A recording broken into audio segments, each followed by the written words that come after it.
नमस्कार साथीहरु, नमस्कार।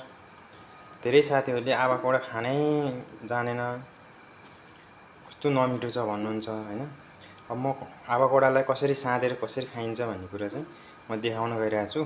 अन्तिमसम्म हेर्नु होला कृपया। अब यसलाई हामी पहिला त अब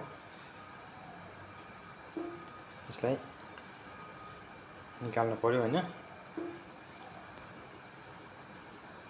अब हेर्नुस् है, आवाकोडा यस्तो छ।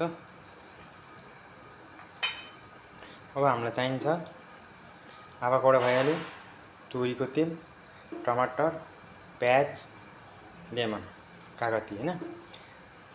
यो सबैलाई अनि मरिचको धुलो पनि चाहिन्छ यसमा, पिसेको मरिचको धुलो र नुन।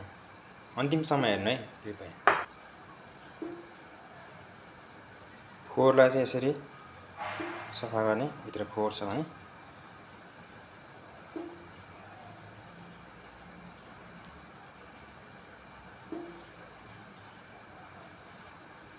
यसरी आइहाल्छ हैन।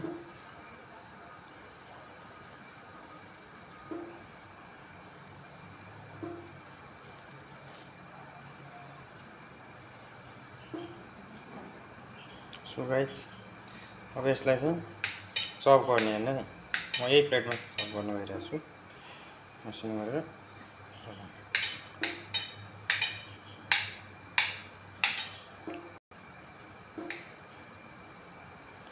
सो गाइस भयो हैन।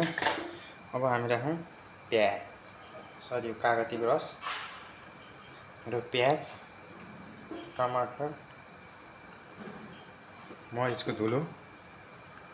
तपाईले यसमा कालो नुन पनि थोरै राख्न सक्नुहुन्छ। नुन, तोरीको तेल। यदि तपाई गाउँघरमा हुनुहुन्छ भने तोरीको तेल या कुनै पनि तेल हाल्नुस्। र तपाईसँग अवेलेबल छ सबै चीज भने ओलिभ ओइल हाल्नुस् है। ओलिभ ओइल पनि थोरै राख्दिनु। ओलिभ ओइल चाहिन्छ भन्ने कुनै जरुरत छैन।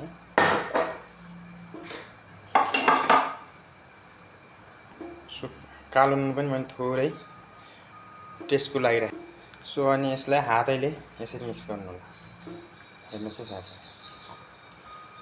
अब यसको टेस्ट कस्तो हुन्छ भन्ने कुरो खानुहोस्, बनाउनुहोस् अनि मात्रै थाहा हुन्छ। ल ओलिभ ओइल ल हेर्नुस्, आवाकोडालाई यसरी साँदेर खान सकिन्छ। घरमै साँदेर खान सकिन्छ साथी।